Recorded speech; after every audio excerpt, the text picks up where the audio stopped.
Hi बच्चों, how are you? Fine? Okay.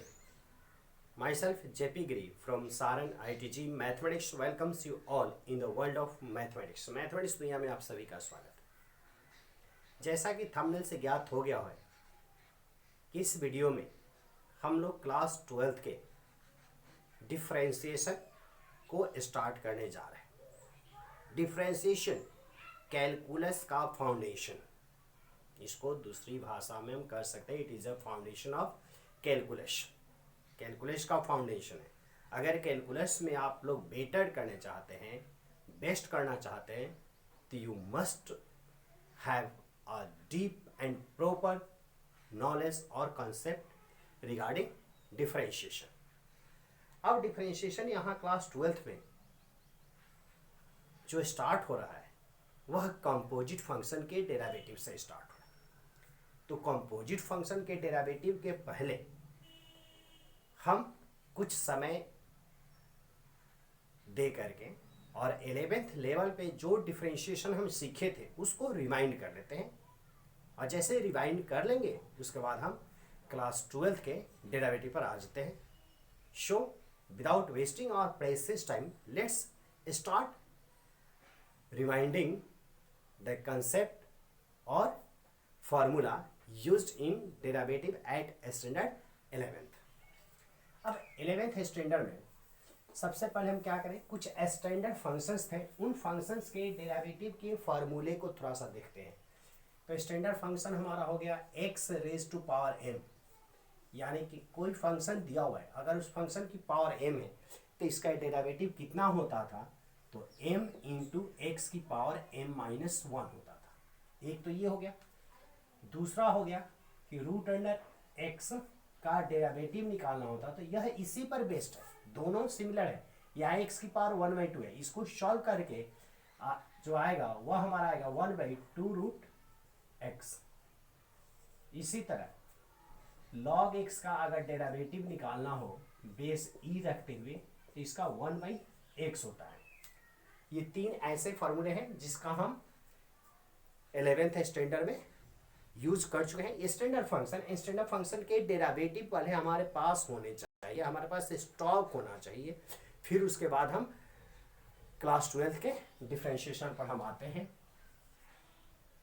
तीन यहाँ हो गया। उसके बाद अगर e की पावर x एक्सपोनेंशियल पावर का, एक्सपोनेंशियल फंक्शन का अगर डेरिवेटिव निकालना है तो यह फंक्शन सबसे इनोसेंट फंक्शन कहलाता है। क्यों? क्योंकि इसका डेरिवेटिव और इसका इंटीग्रेशन आज तक किसी बच्चे ने याद ही नहीं किया, उसको ज़रूरत ही नहीं पड़ा, इसलिए ये अपने आप को थोड़ा उपेक्षित महसूस करता है, क्योंकि इसको किसी बच्चे ने याद नहीं किया। क्यों नहीं याद किया? क्योंकि e की पावर x का डेरिवेटिव e की पावर x होता है, e की पावर x का इंटीग्रेशन भी e की पावर x ही होता है। जब हम इंटीग्रेशन में जाएंगे वहाँ भी देख लेंगे, यह बहुत आसान है। e की पावर x का डेरिवेटिव e की पावर x होता है। लेकिन अगर a की पावर x है, where a is any constant, कोई कांस्टेंट है, जैसे 2 की पावर x, 3 की पावर x, 4 की पावर x, अगर उसका डिफरेंशिएशन निकालना हो तो उसका डिफरेंशिएशन निकालने के लिए क्या करेंगे कि a की पावर x इंटू इसका log a हो जाता है, बेस e रहेगा।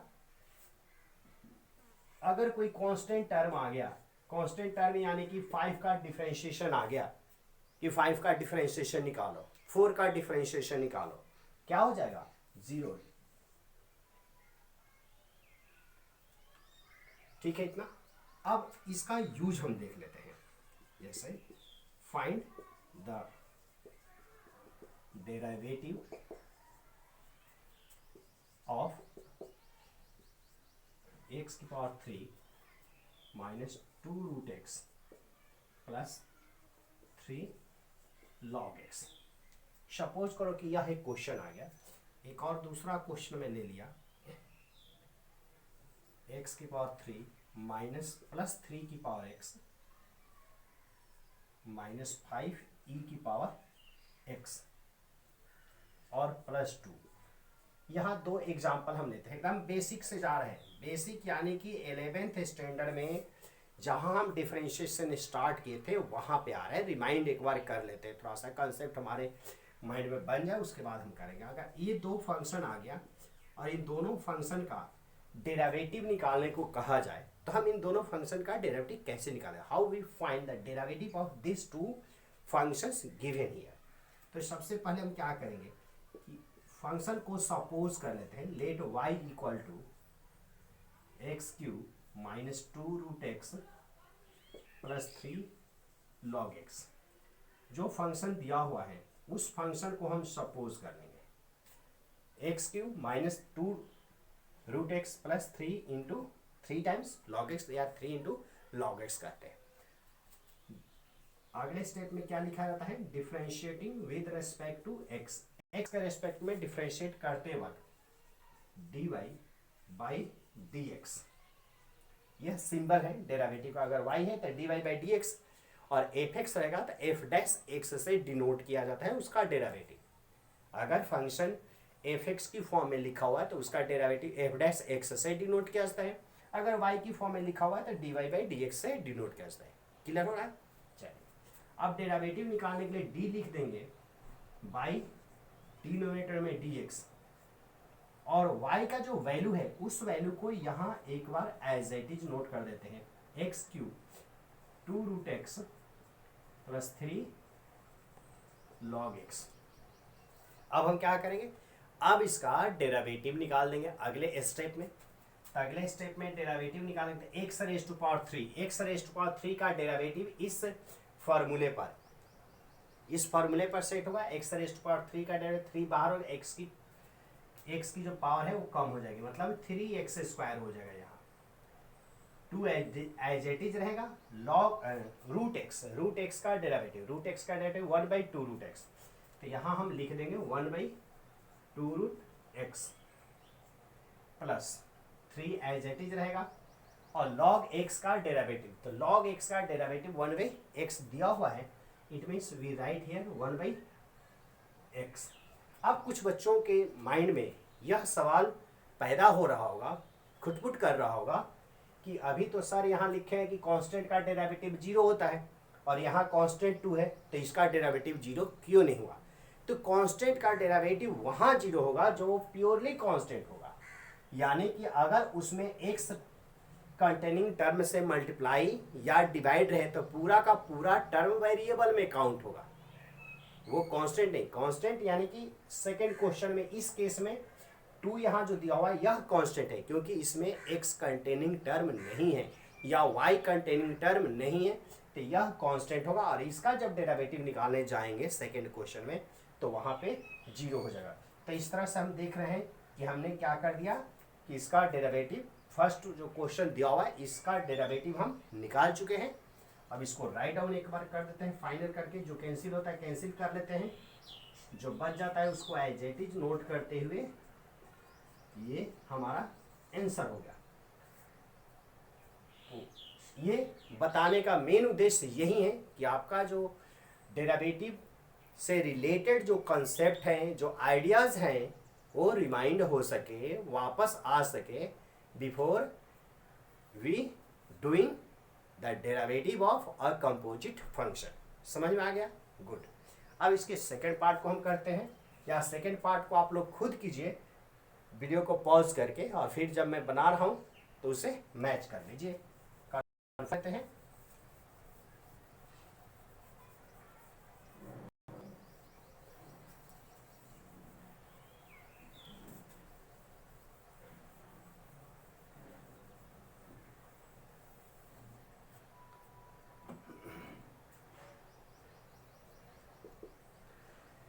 सेकेंड जो क्वेश्चन दिया हुआ है, इस क्वेश्चन को भी हम सबसे पहले जो फंक्शन दिया हुआ फंक्शन को सपोज करेंगे, let y equal to x raise to power 3। अच्छा, दोनों में x रेज टू पावर 3 है, तो यहाँ हम 3 ना लिख करके 3/5 कर लेते हैं, थोड़ा सा टेस्टी बना लेते हैं। दोनों में x रेज टू पावर 3 हो रहा है, इसलिए इसको चेंज मैंने कर दिया 3/5 plus 3 raise to power x minus 5 into e raise to power x plus 2। यह हमारा फंक्शन हो गया। अब इस फंक्शन को डिफ्रेंशिएट करना, अगर इस फंक्शन को डिफ्रेंशिएट करने को आ गया तो हम स्टार्ट कैसे करते हैं, पहले तो फंक्शन को y के इक्वल सपोज करेंगे, उसके बाद लिखेंगे differentiating with respect to x, x के रिस्पेक्ट में डिफरेंशिएट करने पर, और इधर होगा हमारा dy by d x equal to d by d x, और y का जो वैल्यू है उसको यहाँ राइट डाउन करना है, x raise to power 3/5 plus 3 raise to power x minus 5 e raise to power x plus 2। अब डिफरेंशिएट करेंगे, यहाँ भी हम देख रहे हैं कि x की पावर चाहे कुछ भी होगा, यह first form that is power formula, generally इसको हम पावर फार्मूला कहते हैं, x की पावर m। अब पावर फार्मूला क्या कहता है कि जो पावर है बाहर चला जाता है, पावर को एक कम कर देते हैं, दैट इज 3/5 बाहर आ जाएगा, और x की जो पावर है वो 3/5 माइनस 1 हो जाएगा, ये क्या बन जाएगा -2/5 प्लस, अब 3 रेज टू पावर x यानी कि किसी कांस्टेंट की पावर, यहाँ x यानी कि वेरिएबल की पावर कांस्टेंट था, और इसमें हम देख रहे हैं कि कांस्टेंट की पावर वेरिएबल है, तो कांस्टेंट की पावर वेरिएबल है तो उसका a raise to power log a होता है, यानी कि 3 की पावर x का अगर डेरिवेटिव निकालेंगे और वहाँ पे यह फार्मूला यूज करेंगे, इस स्टैंडर्ड फॉर्म को यूज करेंगे, तो यहाँ हो जाएगा 3 raise to power x into log 3 minus 5 as it is रह जाएगा, e raise to power x that is innocent function of mathematic history. Mathematics से हिस्ट्री में सबसे इनोसेंट फंक्शन जो है कैलकुलस में वह है ई की पावर एक्स। इसका डेरिवेटिव और इंटीग्रेशन कोई आज तक याद ही नहीं किया, एक बार लिख दिया गया, बच्चों को एक बार में दिमाग में बैठ जाता है कि ई की पावर एक्स है ना, तो उसका डेरिवेटिव भी ई की पावर एक्स होगा, उसका इंटीग्रेशन भी ई की पावर एक्स होगा, तो ई की पावर एक्स का इंटीग्रेशन डेरिवेटिव ई की पावर एक्स हो गया। अब यहाँ 2 आ गया, तो 2 क्या है, कांस्टेंट है, अब कांस्टेंट आ गया, इसमें x कंटेनिंग टर्म है नहीं, चाहे वो मल्टीप्लाई की फॉर्म है या डिवाइड की फॉर्म, तो ऐसे सिचुएशन में 2 का डेरिवेटिव 0 हो जाएगा, और इस तरह से यह हमारा आंसर हो गया। समझ में आ गया? अब क्या करेंगे, आप लोग एक स्टेप बढ़ा लेंगे और 0 वाला टर्म नहीं लिखेंगे, या यहीं से हम 0 वाले टर्म को यहाँ से हटाते हैं, और ये क्योंकि जब 2 का डेरिवेटिव 0 हो गया तो उसको राइट डाउन करने की नीड नहीं है, और इस तरह से हम लोगों ने वेरी सिंपल, एकदम सिंपल फंक्शन का डेरिवेटिव जो 11th स्टैंडर्ड में हम निकाले थे उसको रिमाइंड कर रहे हैं। क्लियर? अब थोड़ा सा ट्राइगोनोमेट्रिकल फंक्शन की तरफ हम मूव करते हैं। ये सारे फॉर्मूले आप लोग नोट कर लें क्योंकि सबकी नीड पड़ने वाली है।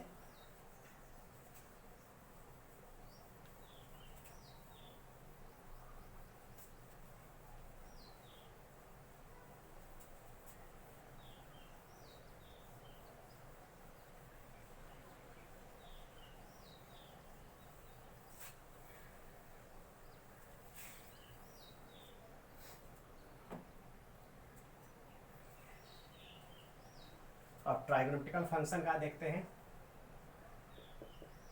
साइन एक्स का डेरिवेटिव, तो साइन एक्स का डेरिवेटिव होता था cos x, उसी तरह जब cos x का हम डेरिवेटिव निकालते थे तो minus sign x,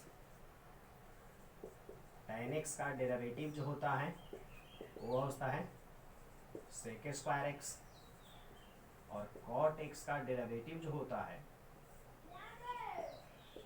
minus cosec square x, उसके बाद है sec x, derivative of sec x is written as sec x into tan x,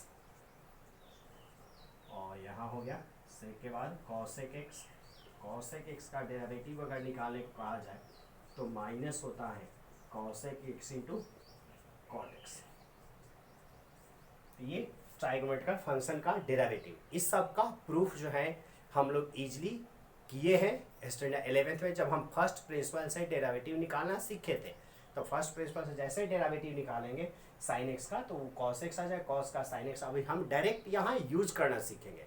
अब फर्स्ट प्रिंसिपल से यहाँ फाइंड करने की नीड नहीं है क्योंकि हमारे सिलेबस में भी नहीं है कि फर्स्ट प्रिंसिपल से 12th में डेरिवेटिव फाइंड करना है। क्लियर हो गया? ये सब नोट करने का एक ही लक्ष्य है, एक ही टारगेट है कि आप लोग इसको रिमाइंड कर लें, नोट कर लें, क्योंकि 11th की बुक और 11th का फेयर कॉपी कहाँ होगा ये आप भी जानते हैं और मैं भी जानता हूँ। चलिए अब हम क्वेश्चन करते हैं। ये तो बेसिक थे, बेसिक फॉर्मूले थे जो डेरिवेटिव के लिए बहुत ज़रूरी थे। इसके साथ साथ हम लोगों ने 11th में 2 रूल्स को भी सीखा था, याद कीजिए। एक था प्रोडक्ट रूल और दूसरा था क्वोशेंट रूल। यह भी 11th के सिलेबस में था। 11th के सिलेबस में डेरिवेटिव से रिलेटेड 2 रूल्स ऑलरेडी हम पढ़ चुके हैं, तो उस रूल्स पर थोड़ा सा डिस्कस हम कर लेते हैं।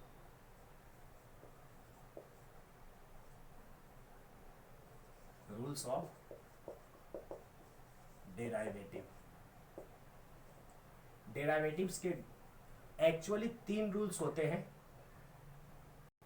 डेरिवेटिव के एक्चुअली 3 रूल्स होते हैं, यानी कि 3 टाइप के फंक्शन हमें मिलते हैं डेरिवेटिव के। रूल्स ऑफ डेरिवेटिव, एक था प्रोडक्ट रूल,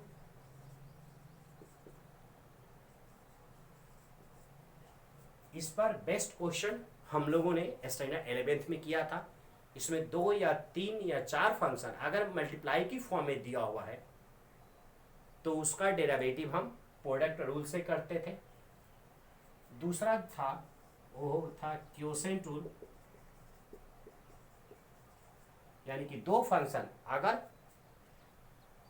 फ्रैक्शन की फॉर्म में, न्यूमरेटर डिनोमिनेटर के फॉर्म में, तो उसको डिफरेंशिएट करने के लिए जिस रूल का यूज हम लोग किए थे वह था क्वोशेंट रूल। एंड यहाँ that is in standard 12th का जो बेसिक है, जहां से स्टार्ट होगा डेरिवेटिव, वह कौन सा रूल है? That is called chain rule. यहाँ 12th में इन दोनों को हम स्टैंडर्ड 11th में कर चुके थे, 11th क्लास में कर चुके हैं। और 12th क्लास का जो स्टार्टिंग होगा वह चेन रूल से होगा, यानी कि कंपोजिट फंक्शन मिलेगा, कंपोजिट फंक्शन का डेरिवेटिव निकालेंगे, और कंपोजिट फंक्शन का डेरिवेटिव जब निकलेगा तो किससे निकलेगा? चेन रूल से निकलेगा। तो चेन रूल में जाने के पहले हम लोग इन दोनों रूल्स को 1 बाई 1 करके एक एक क्वेश्चन लेकर, एक एक एग्जाम्पल लेकर कंफर्म कर लेते हैं, रिमाइंड उसको भी कर लेते हैं कि बिना इसके हम डायरेक्ट चेन रूल को नहीं कर सकते। जब हमारे पास पूरे आइडियाज 11th के नहीं आ जाते, हम 12th के डेरिवेटिव को स्टार्ट ही नहीं कर सकते। क्लियर हो रहा है? तो ये नोट आप लोग कर चुके हैं। चलिए अब हम स्टार्ट करते हैं। पहले प्रोडक्ट रूल को देखते हैं कि प्रोडक्ट रूल क्या है, और उसके बाद चेन रूल देखेंगे।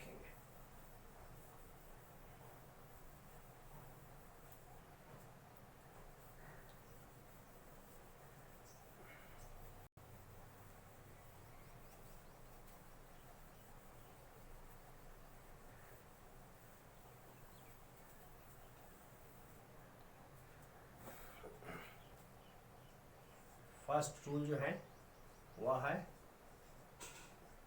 Product rule. प्रोडक्ट रूल में क्या कर रहा है? प्रोडक्ट रूल का फर्स्ट पार्ट हो गया हमारा, if y equal to u into v. यहाँ u और v 2 डिफरेंट फंक्शन है जो प्रोडक्ट की फॉर्म में है। If y equal to u into v, then derivative of y that is dy by dx। अगर y कोई फंक्शन है जिसमें y इक्वल टू ऐसा फंक्शन है जो 2 सिंपलर फंक्शन के प्रोडक्ट की फॉर्म में दिया हुआ है, तो उस फंक्शन का डेरिवेटिव निकालना है। तो हम क्या करते हैं कि फर्स्ट फंक्शन को एज इट इज छोड़ते हुए सेकंड फंक्शन का डेरिवेटिव निकाल लेते हैं, प्लस सेकंड फंक्शन को एज इट इज छोड़ते हुए फर्स्ट फंक्शन का डेरिवेटिव। या यूं कहें कि 2 फंक्शन दे रखा है, तो दोनों में से किसी एक को डिफरेंशिएट करेंगे और दूसरे को एज इट इज करें, बीच में प्लस का साइन डालेंगे, और फिर सेकंड वाले को डिफरेंशिएट और फर्स्ट वाले को एज इट इज छोड़ देते हैं। फॉर एग्जांपल अब इस क्वेश्चन के बेस पर देखते हैं, y equal to x square plus 3 into sine x. यहाँ 2 डिफरेंट फंक्शन है, एक अलजेब्रिक फंक्शन है, पॉलिनोमियल फंक्शन कह सकते हैं अलजेब्रिक फंक्शन, और दूसरा हो गया हमारा ट्राइगोनोमेट्रिकल फंक्शन। 2 फंक्शन प्रोडक्ट की फॉर्म में, मल्टीप्लाई की फॉर्म में। अगर इसको अब डिफरेंशिएट करना हो, then differentiating with respect to x। जब x के रेस्पेक्ट में, x यानी कि जो वेरिएबल दिया हुआ है उस वेरिएबल के रेस्पेक्ट में इसको डिफरेंशिएट करना है, तो ये यहाँ पे हम कौन सा रूल अप्लाई करेंगे? प्रोडक्ट रूल अप्लाई करना होगा। प्रोडक्ट रूल अप्लाई करने के लिए फर्स्ट पार्ट को एज इट इज छोड़ते हुए सेकेंड पार्ट को डिफरेंशिएट करते हैं। First part that is x square plus 3 को एज इट इज छोड़ते हुए सेकेंड पार्ट साइन एक्स का डेरिवेटिव हम निकालेंगे, प्लस यहाँ साइन एक्स को एज इट इज छोड़ते हुए first part x square plus 3 का डेरिवेटिव निकाल देंगे। तो सबसे पहले हम क्या लिखेंगे कि प्रोडक्ट रूल पर इसको सेट कर देंगे, प्रोडक्ट रूल पर इसको सेट कर देंगे। अब क्या करना, अब इसको डिफ्रेंशिएट करना, फाइनल कर देते हैं। X square plus 3 as it is रह जाएगा, इसको कुछ नहीं करना है। साइन एक्स का डेरिवेटिव अभी भी लिखा था कॉस एक्स होता है, यहाँ sine x as it is हो गया, और एक्स स्क्वायर प्लस 3 का डेरिवेटिव, तो एक्स स्क्वायर का डेरिवेटिव 2x हो जाएगा, 3 का 0 हो जाएगा। इट मीन्स हमारे पास आ गया x square plus 3 into cos x और प्लस 2x है, तो 2x को जब भी ट्राइगोनोमेट्रिकल फंक्शन के साथ कोई मल्टीप्लाई है तो ट्राइगोनोमेट्रिकल फंक्शन को सेकेंड हाफ में लिखा जाता है, मतलब लास्ट में लिखा जाता है, और 2x को पहले लिखा जाएगा 2x इंटू साइन एक्स। क्योंकि अगर ऐसा नहीं करेंगे, यहाँ से ब्रैकेट हटा देंगे तो ऐसा लगेगा कि एक समय 2x में मल्टीप्लाई किया हुआ है। तो इस तरह से हमने बहुत सिंपल क्वेश्चन का एग्जाम्पल लेते हुए प्रोडक्ट रूल को रिमाइंड किया जो स्टैंडर्ड 11th में पढ़े। एक हो गया। अब प्रोडक्ट रूल ऐसा नहीं है कि हमारे पास सिर्फ 2 ही फंक्शन रहेगा, हो सकता है कि यहाँ 3 फंक्शन रहे, 3 फंक्शन आपस में मल्टीप्लाई रहे, तो उसका डेरिवेटिव कैसे निकालते हैं, ठीक है, उसको देख लेते हैं।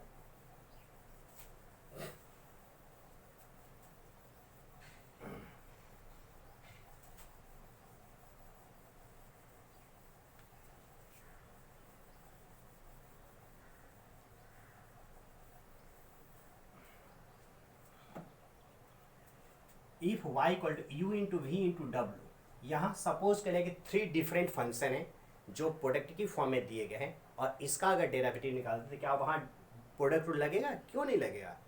प्रोडक्ट 2 फंक्शन का हो, 3 फंक्शन का हो, 4 फंक्शन का, उससे कोई अंतर नहीं पड़ेगा, उसका डेरिवेटिव भी निकलेगा।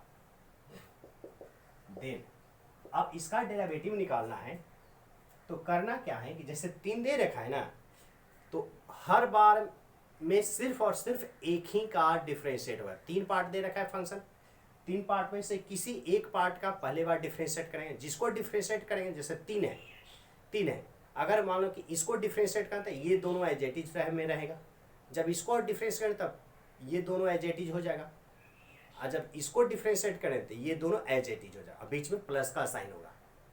कंफर्म हो गया? Good. Then dy by dx, तो जैसे ही dy बाई dx करेंगे तो मान लिया कि मैं यहाँ u को डिफरेंशिएट करें, इट मीन्स v और w एज इट इज रह जाएगा, तो v और w को एज इट इज छोड़ते हुए u को डिफरेंशिएट मैंने कर लिया। अगले स्टेप में अब v को डिफरेंशिएट करें, जब v को डिफरेंशिएट है तो u और w एज इट इज रह जाएगा, w और u एज इट इज रह जाएगा, और v यहाँ डिफरेंशिएट हो जाएगा। एक बार u डिफरेंशिएट हो गया, 2 एज इट इज रह गए, v डिफरेंशिएट होगा तो एज इट इज कितने बच्चे करें? एज इट इज, क्या एज इट इज मतलब जैसा है वैसा ही रहने देना है। v का किया तो w और u एज इट इज रह गया, और जब w का करेंगे तो u और v एज इट इज रह जाएगा। दैट इज, तो यह हमारा हो गया। बीच में ऑलवेज प्लस का साइन होता है, और एक बार में सिर्फ एक ही डिफरेंशिएट होगा। अब इसको एज ए एग्जाम्पल पर एक ले लेते हैं। सपोज करें कि y कोई फंक्शन है जिसमें दिया हुआ है x की पावर 3 इंटू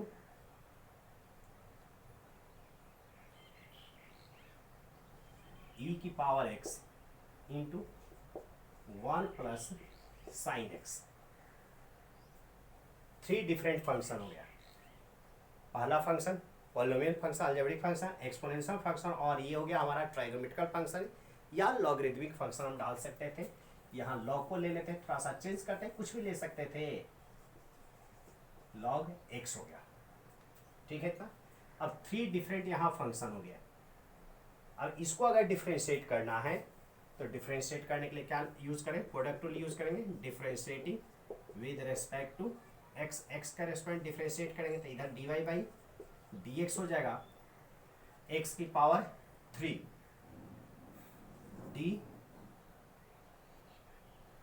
डिफ्रेंशिएट करने के लिए क्या करना होगा? हम चाहे तो एक बार इसको राइट डाउन करेंगे, लिखेंगे, या डायरेक्ट हम डिफ्रेंशिएट करते हैं। डिफ्रेंशिएट करने के लिए 3 फंक्शन दे रखा है, 3 में से 2 को छोड़ना है, किसी भी 2 को छोड़ना है। तो जनरली हम स्टार्ट x की पावर 3 को डिफ्रेंशिएट करते हैं और अदर 2 को एज इट इज छोड़ देते हैं।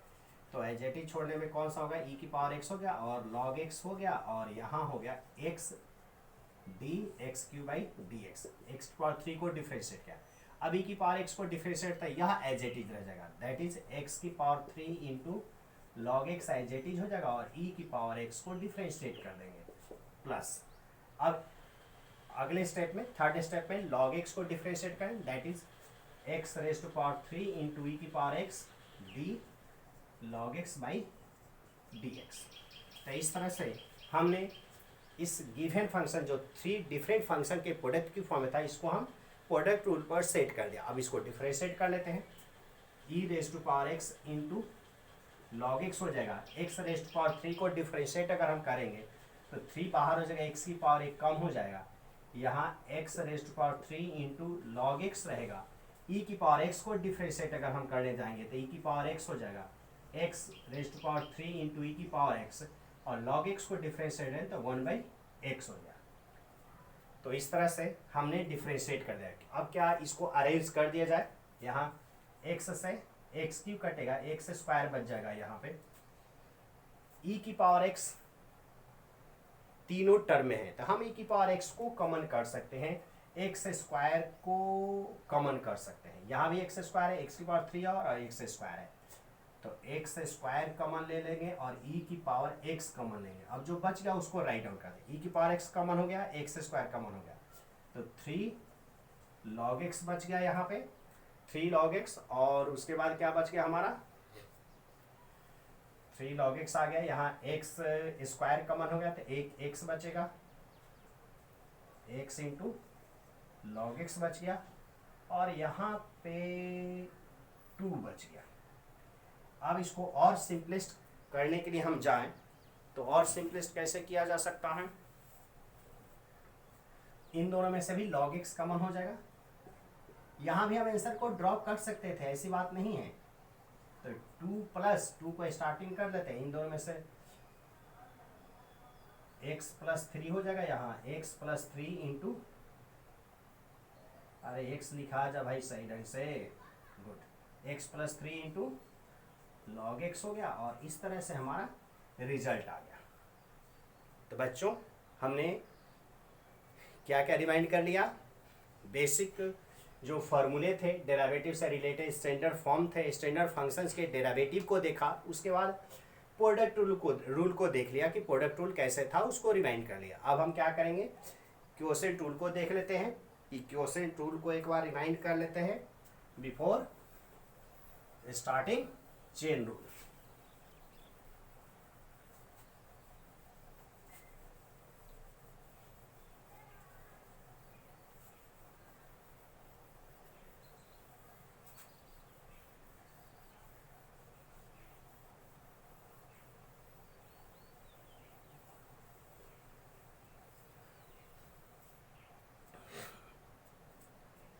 Second rule that we learn in standard 11th is quotient rule.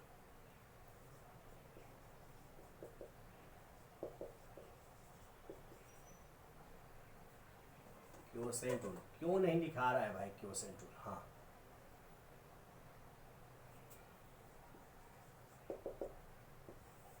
Quotient rule क्या आता है, क्वोशेंट रूल तो एक ही होगा, 2 डिफरेंट फंक्शन होगा जो प्रोडक्ट की फॉर्म में होगा, उसका डेरिवेटिव निकालेंगे। If y equal to u by v then dy by d x is given as v square. जब u बाई वी की फॉर्म में होता है तो उसका डेरिवेटिव का हो जाए, न्यूमरेटर जो रहेगा उसका स्क्वायर कर दें, न्यूमरेटर को छोड़ देते हैं और डिनोमिनेटर का डेरिवेटिव निकालते हैं, बीच में माइनस का साइन, न्यूमरेटर को छोड़ करके और डिनोमिनेटर का डेरिवेटिव। यहाँ माइनस का साइन है इसलिए आपको यह ऑर्डर याद रखना बहुत जरूरी है कि पहले किसको डिफरेंशिएट है, पहले किसको डिफरेंशिएट था, पहले u को डिफरेंशिएट करेंगे, v एज इट इज रहेगा, फिर v को डिफरेंशिएट और u एज इट इज रहेगा। क्लियर हो गया। अब इसको देख लेते हैं क्वेश्चन पर, y equal to x divided by sine x. Suppose कर लिया कि एक क्वेश्चन हमारे पास दिया हुआ है y equal to x divided by sine x. अब इसको डिफ्रेंशिएट करना है तो यहाँ हो गया differentiating with respect to x, जैसे एक्स का रेस्पेक्ट में डिफ्रेंशिएट करेंगे यहाँ dy बाई डी एक्स हो जाएगा, और क्वोशेंट रूल पर इसको सेट करते हैं। पहले क्वोशेंट रूल पर सेट करने के लिए जो डिनोमिनेटर है v that is sine x, तो साइन एक्स का द होल स्क्वायर लिख देंगे। साइन एक्स को एज इट इज छोड़ते हुए एक्स का डेरिवेटिव निकाल देते हैं, माइनस एक्स को एज इट इज छोड़ते हुए साइन एक्स का डेरिवेटिव। बहुत आसान है। Sine x as it is रह जाएगा। अब एक्स का डेरिवेटिव तो थोड़ा सा याद रख लेते हैं। एक्स का डेरिवेटिव जो होता है वो एक्चुअली 1 होता है। एक्स स्क्वायर का डेरिवेटिव थोड़ा सा याद रखते हैं फटाफट, और 1 बाई एक्स का डेरिवेटिव अगर कहीं आ गया तो that is called -1 by x square, -1 by x square. तो ये तीनों याद रखेंगे क्योंकि सारे पावर फॉर्मूले पे एक्स की पावर m पर ही बेस्ट है, बट इतना माइंड में रखेंगे तुरंत क्यों उस पर सेट करना है। जब भी एक्स आ गया उसका डेरिवेटिव 1 हो गया, माइनस एक्स हो गया, साइन एक्स का डेरिवेटिव कॉस एक्स हो गया divided by sine square x. तो हम इस फॉर्म में भी आंसर छोड़ सकते हैं, या साइन को दोनों के अपॉन में लिख करके भी आंसर लिखा जा सकता है। तो यहाँ हो गया sine x minus x into cos x divided by sine square x. This is our result. तो क्वोशेंट रूल को हमने रिमाइंड किया कि अगर क्वोशेंट रूल फ्रैक्शन की फॉर्म में दिया हुआ है तो उसको कैसे डिफरेंशिएट करते हैं। तो इसके साथ ही इस वीडियो को मैं यहीं पे कंक्लूड करता हूं, और नेक्स्ट वीडियो में हम लोग 12th स्टैंडर्ड का जो डेरिवेटिव है, यानी कि कंपोजिट फंक्शन का डेरिवेटिव कैसे निकालना है भाई यूजिंग चेन रूल। यानी कि अब 2 रूल जो 11th में थे उसको तो हम रिमाइंड कर लिए इस वीडियो में। अगले वीडियो जो स्टार्ट होगा वो प्योरली 12th स्टैंडर्ड के डेरिवेटिव से स्टार्ट होगा, दैट इज चेन रूल से स्टार्ट होगा। यानी कि कंपोजिट फंक्शन का डेरिवेटिव हम फाइंड करना सीखेंगे। तो कंपोजिट फंक्शन का डेरिवेटिव फाइंड करना सीखेंगे। इसके साथ ही इस वीडियो को मैं यहीं पे कंक्लूड करता हूँ, और आप लोगों को एडवाइस दे रहा हूँ कि 11th क्लास का बुक निकाल करके before starting the 12th chapter mathematics of class 12th you will revise or practice some more questions based on product rule and quotient rule. Keep watching, keep learning.